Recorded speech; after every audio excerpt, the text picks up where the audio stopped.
So I'm excited about that, but I'm excited about what we're going to talk about today as we wrap up this series called Jesus Is.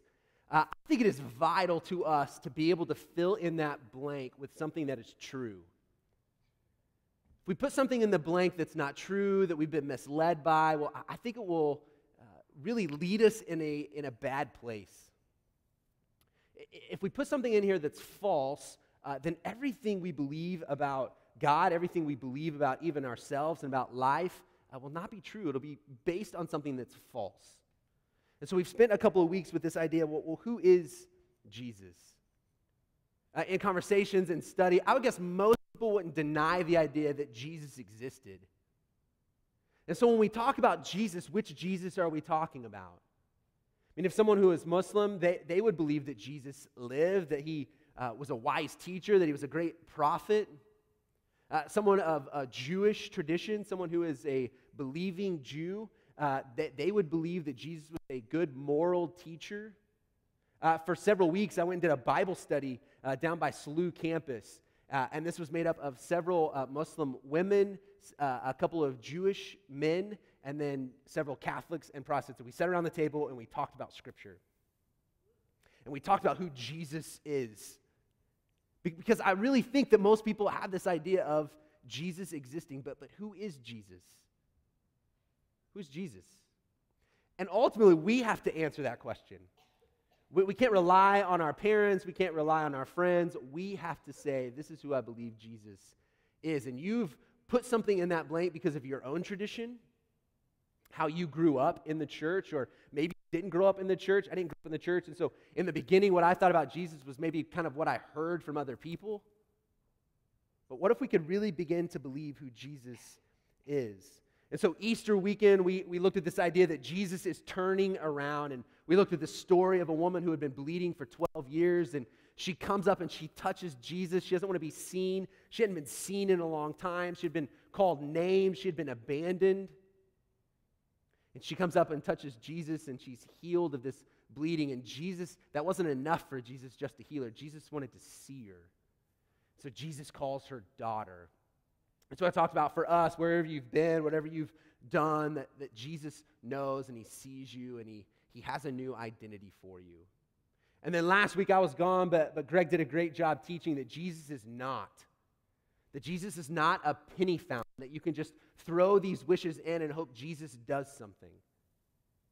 That Jesus isn't impatient, that Jesus walks with us through life, through our struggles, through our pain, that he doesn't walk away every time we mess up, but he's there with us. He's not impatient. And we know that because the last one is that Jesus is not against you, that Jesus is for you. If you missed either weeks, I would love for you to go and watch those on our YouTube channel. I think it'd be really helpful to you. But today we're going to look at this idea that Jesus is controversial. That Jesus is controversial. Controversies all around us. Here in St. Louis, one of the big discussion is, what are the Rams going to do? Are the Rams going to move? Does anyone care? No. Okay. I guess you don't really care about that controversy. But there are controversies all around us. All around us. It just seems like if someone's in the media, that there's controversy that's following them. And some people like it. Some people love to read about it and to follow it and figure out what's really happening. Last week I ran in the Go. I ran the half marathon in the St. Louis Go, and afterwards I found out, I like to know who won the marathon and what their times were. And this one woman comes in and she finishes the marathon, the first female. And then they started investigating this woman.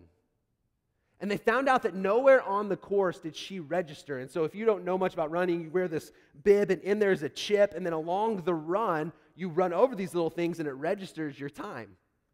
She never registered.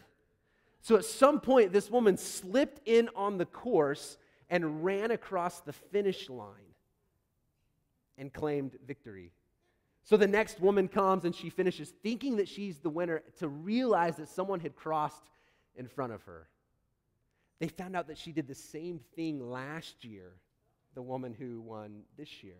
Now, for some of you don't know anything about it because maybe you're not a runner, maybe you don't really care, but for those who run and those who participated in it, this was a controversy. This was we put our time and energy, these people put time and effort into it, and then someone cheated them. And so there was this controversy that came up. Jesus comes and he lives this life. And this life that he lived was controversial. He did things, he said things, and people didn't like it. People pushed back against what Jesus was doing. We're going to look at a passage found in Mark. If you don't own a Bible, we'd love to give you one. There should be a red one around you. That's our gift to you. You can have that. We're going to look at Mark 2:13 through 17. Just real quickly, maybe you don't know, Mark was not an original follower of Jesus. Mark would have been considered one of the first missionaries. And so Jesus comes and he lives this life and he goes to a cross and he dies, he's buried, he comes back to life and he experiences life with people after this. And then the word spreads, and John Mark, the one who writes this, is one of the first missionaries who spreads the word about Jesus. And so he's writing this account about Jesus with the help of a guy named Peter. Peter's a guy, maybe you've heard the story, he denies even knowing Jesus when things get difficult. This is the Peter that Jesus says, look, Peter, I'm going to build my church on you, that the foundation of the church is going to start on you. And so Peter gives the account, and John Mark is going to write it and spread the words. And so Mark 2:13 through 17. I'll stop as we go along. Verse 13. It says, once again, Jesus went out beside the lake, and a large crowd came to him, and he began to teach them. We talked about this at Easter. It seems like everywhere that Jesus went, these crowds followed. People wanted to know what Jesus was up to. Just before this, Jesus healed a guy who was paralyzed. Jesus was teaching, and he's invited to come into a house, and so the house is so full that no one can get in. But these guys hear that Jesus is there, and they know that Jesus has been healing people, and they have a friend who's paralyzed. And so Jesus is there teaching, and these friends take their paralyzed friend, and they go to the house, and they can't get in. And so they climb up on the roof. And they get on top of the roof, and they literally begin to tear the roof apart. And they lower their friend into Jesus. I picture Mission Impossible, Tom Cruise being lowered in front of Jesus, and Jesus sees him and immediately says, your sins are forgiven.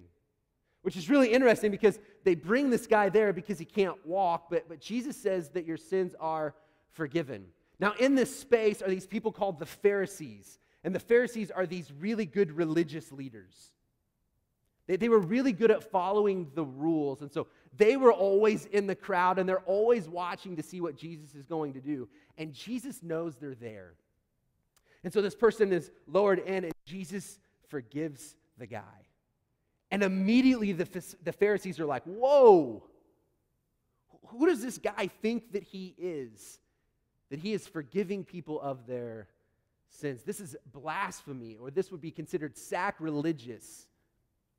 This guy can't be doing this. And Jesus is kind of like, I know what they're thinking. And so he then heals the guy and sends him on his way. And the Pharisees don't like it. And so Jesus leaves, and he's on his way, and the crowds are still pressing around them, and he's teaching. And these Pharisees don't like what he's teaching. The Pharisees would have been a middle-class people, and they knew exactly how to live life according to the rules.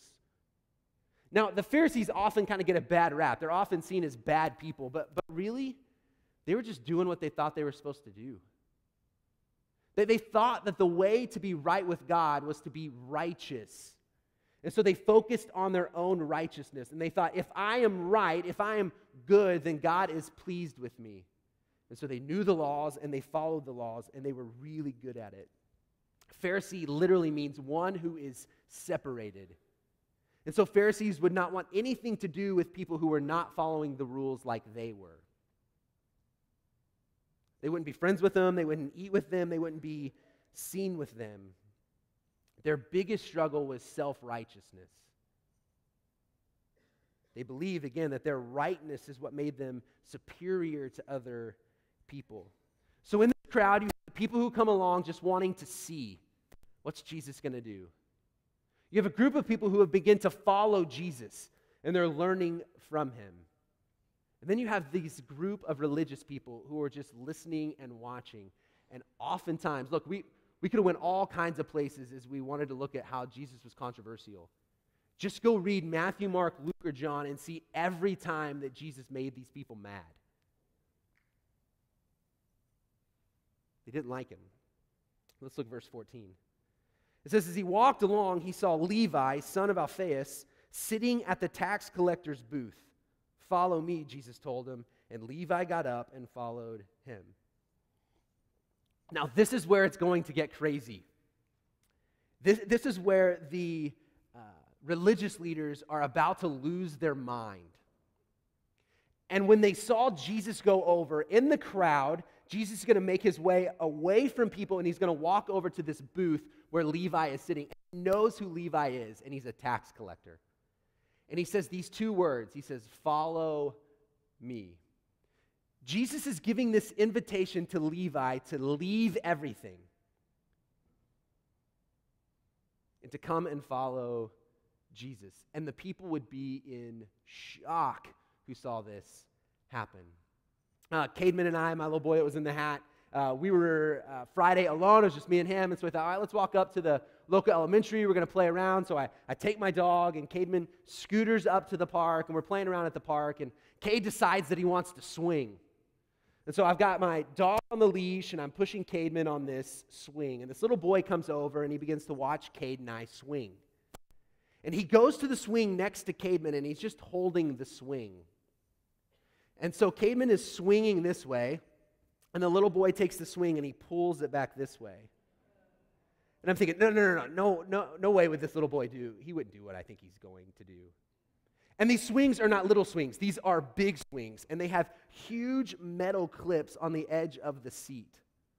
And this little boy takes the swing, and he watches Cade swing, and he throws it. And about that time, Cademan's coming down, and it hits him in the face.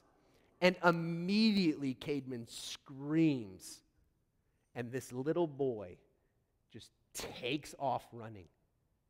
He just runs away. He hears Cade scream, and there's a sidewalk that leads out of the neighborhood. He just runs. He just runs. And I just stand there. Like I'm holding Cademan thinking, what just happened? And so if you see Cademan later, he has this nice little bruise on his face. But Cademan kept saying, why did he do that? Why did that little boy do that? Why did he do that? I get this picture of these religious leaders seeing Jesus walk over to this booth where Levi is sitting, and Jesus says, follow me. And the religious people are like, what just happened? Did Jesus really just go do that? Now, why is this a big deal? Well, you have to understand who the tax collectors were. The tax collectors were put on the same field as murderers and thieves. During this time, the Romans are ruling over the Jewish people. And so they were taxing the Jewish people, and it was an unfair tax. And so automatically, the Jewish people don't like the Romans. Now, the Romans, instead of sending one of their own people in, they would find Jews to then go tax their own people. And these Jewish people could then say, well, I'm going to up the tax because I need my part too. So there were these people, the tax collectors, who were doing the dirty work for the Romans. They were hated. Hated. The tax collectors could never be used in court of law. They could never be a witness. No one would ever believe what they were going to say. This is who Jesus walks over and says, follow me. And the religious people hated it. They hated it. These people had been probably disowned by their family. People saw them coming and they went the other way. They had probably been called every name possible. Why would Jesus make his move out of the crowd to go to this booth to call Levi a tax collector on the same field as a murderer or a thief to come and follow him?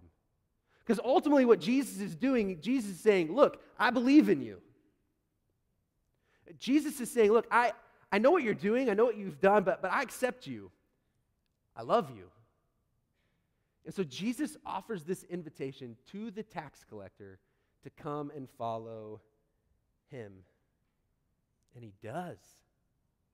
I mean, I wouldn't imagine that Levi would have even thought about it. Levi sees Jesus, he's heard about Jesus, and this guy, Jesus, comes and offers an invitation like that. Levi walks away from everything. If this was in today's culture, just imagine. I imagine the religious leaders, the people watching, this is what they're posting. This is what they're putting on Facebook. I just saw Jesus invite a tax collector to follow him. It would have been trending. This would have been the conversation that was spreading. Who is this Jesus that invites tax collectors to come and be a part of his life?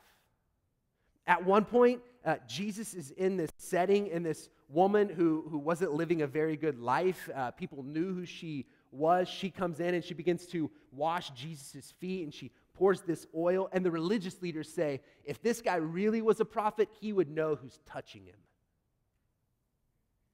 Jesus was all about letting those people who were on the outside in. Jesus was always about those who thought they were on the outside in. And this would have blown people's minds. Verse 15. While Jesus was having dinner at Levi's house, many tax collectors and sinners were eating with him and his disciples, for there were many who followed him. I love this. Tax collectors are in its own bracket, right? You have tax collectors and sinners. I'm telling you, that's how extreme these people were. And then this is what's great. Levi says, Jesus, come to my house. I want to feed you. I want to spend time with you. See, this didn't happen. People who were clean would never have a meal with someone who was considered unclean. Remember, Pharisee means one who is separated, and so they wouldn't associate with those who weren't following the right rules. Those who culture, those who society said, no, they're on the outside. They wouldn't be with those people. So Levi says, if you're inviting me to follow you, then would you follow me? Would you come and have a meal with me? And then this is what Levi does, is he invites all his other friends. Now, if this is who Levi is, if he's the tax collector and he's with these sinners, can you imagine this crowd? I mean, if Levi didn't really have friends, who does he associate with? I can only imagine who was in this setting. It was the worst of the worst. And Jesus is sitting there and he's having a meal with them. I wonder if for us, and this is probably really true for some of you have been rescued out of, really, let's just be honest, a crazy life. Some of you have experienced some crazy things, and at some point you experience God's grace and his love. And then I wonder what happened. For many people, they then completely abandon and walk away from the people. And I understand for many of us, for many of you, that really probably needed to happen. When you begin to follow Jesus, there's some changes you need to make. There's some relationships maybe that need to look different. But Matthew, Levi, has experienced Jesus, and he says, look, I got a bunch of other tax collector friends. I got a bunch of other sinners. Jesus, will you be with them? And so Levi invites Jesus into his house and says, look, I needed this acceptance, and so do these guys. And so Jesus goes and he has this meal with them. And as Jesus' ministry grew, so does his popularity with social outcasts. The more that people heard about Jesus, the people that didn't like it were the religious people. The people who were drawn to it were the outcasts. Those who had been pushed to the edges, those who had been seen as unclean, those who weren't living life like they were supposed to. Those were the people that his ministry began to grow with. Those were the people that began to run to Jesus. And the religious leaders don't like it. Those who were considered the farthest away from God were actually the ones who were being brought near. Let me say that again. Those who were considered the farthest away from God were actually the ones who Jesus is bringing near. Those who thought they were out are now in. And Levi, although not a great guy, look, he was doing wrong. He was abusing powers. He was contributing to what Rome was doing. But he's seen by Jesus. He's loved by Jesus. And he's invited to come and follow Jesus. So in this crowd, you have the religious leaders. You have the worst of sinners. And you have those people who are just waiting for the show. Verse 16. It says, when the teachers of the law, who were Pharisees, saw him eating with the sinners and tax collectors, they asked his disciples, why does he eat with tax collectors and sinners? I mean, the response of these religious leaders, of the Pharisees, is why is Jesus doing this? Doesn't Jesus know that these people make him unclean? Doesn't Jesus know that just by associating him, it messes him up? In this day, there was all kinds of rules on the Jewish people. And there were all kinds of food restrictions. And it was so extreme that if there was something that they weren't supposed to eat that touched a bowl or a utensil, then everyone who touched that bowl or utensil were also seen as unclean. And so Jesus just passing a bowl along from being in his home to the Jewish leaders, to the religious leaders, Jesus would have been seen as unclean. Jesus knew this. It wasn't that Jesus didn't know the rules. It was that Jesus was changing the rules. Jesus was changing the way social norms were going to be. He again was saying, look, you've been on the outside, but because I'm here, now you're invited in. But the Pharisees, all they could do was write people off. They wrote people off for their occupation. They wrote people off for their past, for labels, for assumptions. This is what the religious leaders did. They had rules that they had to follow, and so did all the people around them. And again, they were good at living a really good life. They were living well. They were doing what they were supposed to do. They had memorized the rules, and they weren't breaking them. They probably had a great family. They probably made a decent wage. Their kids went to the best schools. They never missed a service. They were doing everything right. And they believed this is why they were in right standing with God. But Jesus is no longer going to allow customs or politics or social norms from keeping people from experiencing him. He's going to break down those barriers. But the religious leaders were all about protecting themselves. And so Jesus is going to come and say, everyone is now on the same playing field. Everyone now has access to me. No matter where you've been, no matter what you've done, you have access to what I'm offering. So then, Jesus, being Jesus, catches wind of what they're thinking and what they're saying. And they know, he knows, that the religious leaders are hating this.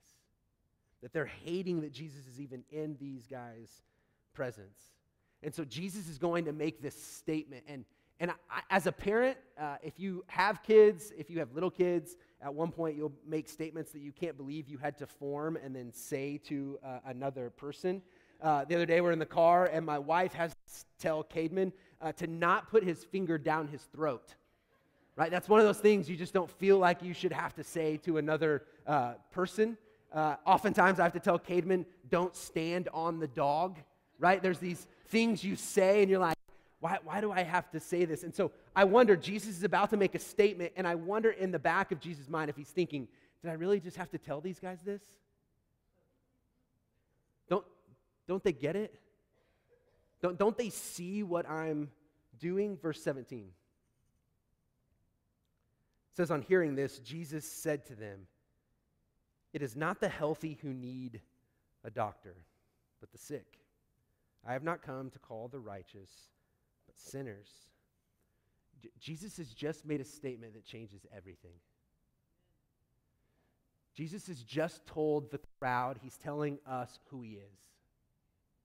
Jesus has come for you. Jesus has come for me. Jesus didn't come just to pat those who are doing the right thing on their back. He didn't come looking for the people who had the Sunday school passes and who checked all the right boxes off. Jesus came, and then he begins to see the people who are self-righteous. Look, Jesus comes for everyone, but as he comes, he sees those who don't need Jesus. And Jesus says, okay, I'll go for those who I know need me.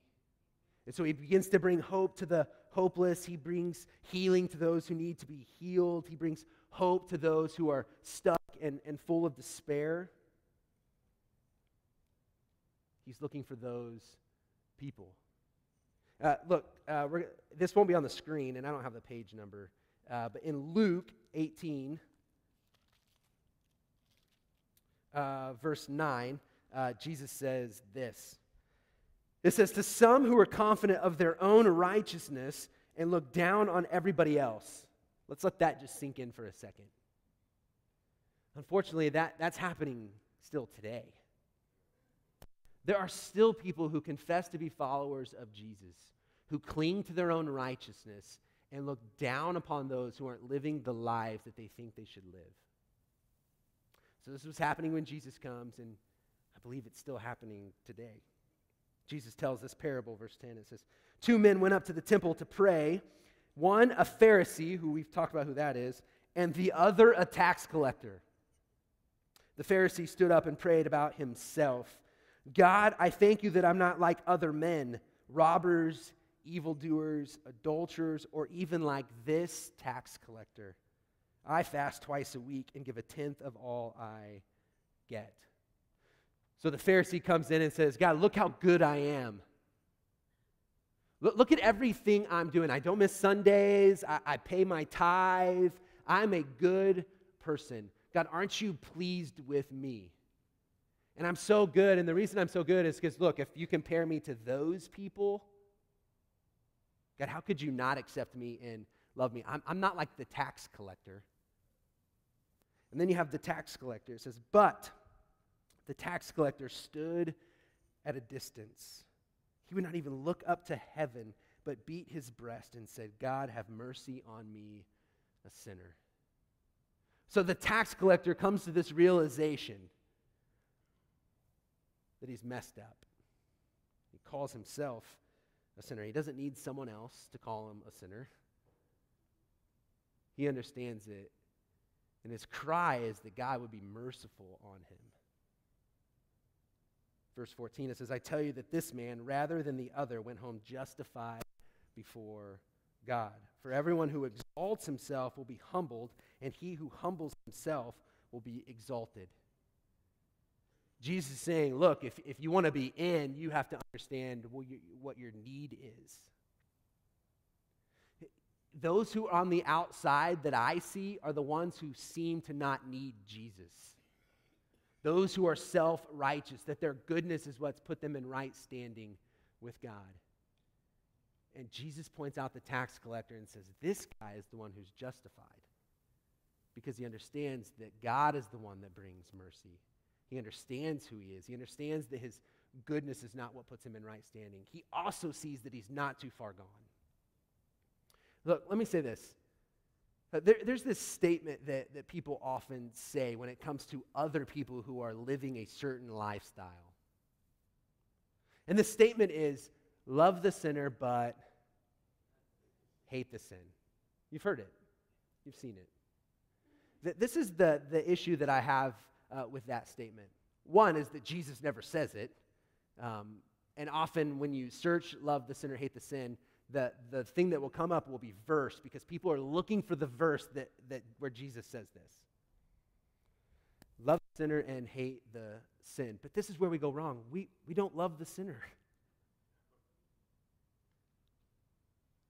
Too oftentimes we find ourselves like the Pharisee who says, man, I'm doing what I'm supposed to, and they're not. Tony Campolo, who is controversial in himself, he says this, love the sinner and hate your own sin. Love the sinner and hate your own sin.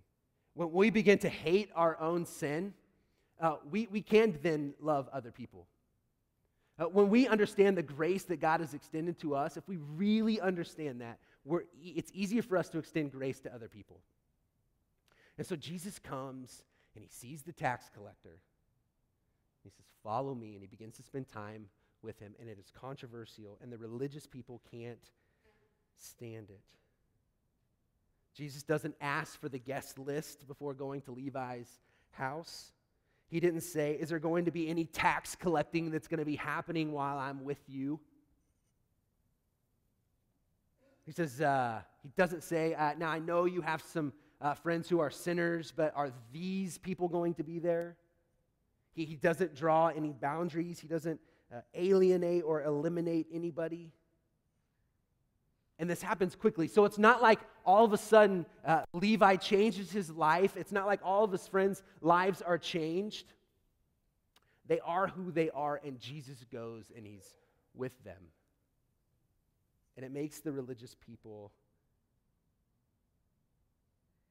go crazy.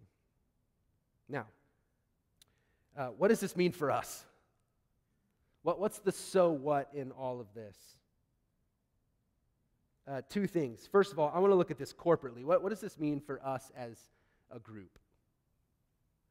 One, I want to be the type of place where anyone can walk through these doors. That anyone could come in and find themselves seated next to you. And that we will not pass judgment. That we won't make assumptions. That we won't accuse or assume. But this will be a place that we invite and we welcome and we love. Because we all know that we're in need of Jesus. That we all know that. And so anybody can be here. And you might be here today thinking, am I supposed to be here? Yes, you are. You are. And so corporately, we're going to be a group of people who break down barriers that keep people from experiencing Jesus. We're not going to make people feel like they have to do a whole bunch of things before they can come and be here. We're not going to make people dress a certain way. We're not going to make people have to understand the Bible. We're not going to have people have it all together to be here and be welcomed and a part of our community. We won't expect people to know what we do. We won't look down on people who sit while we sing. We're going to let people come and be who they are. Corporately, this is what we are going to do. And then this is what we're going to do. We're going to make Jesus the main thing. So here was the problem. The religious leaders didn't make Jesus the main thing.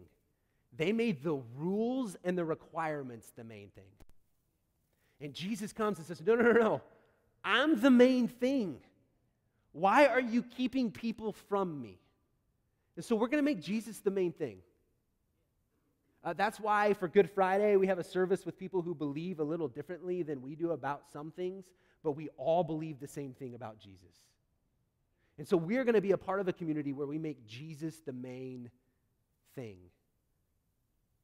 Now, individually, you have to ask yourself, are you okay with that? One of our core values is that loved people love people. Loved people love people. So we're not going to say that we love some people. We're not going to post things, or I'm hoping that we won't post things on Facebook that alienate people.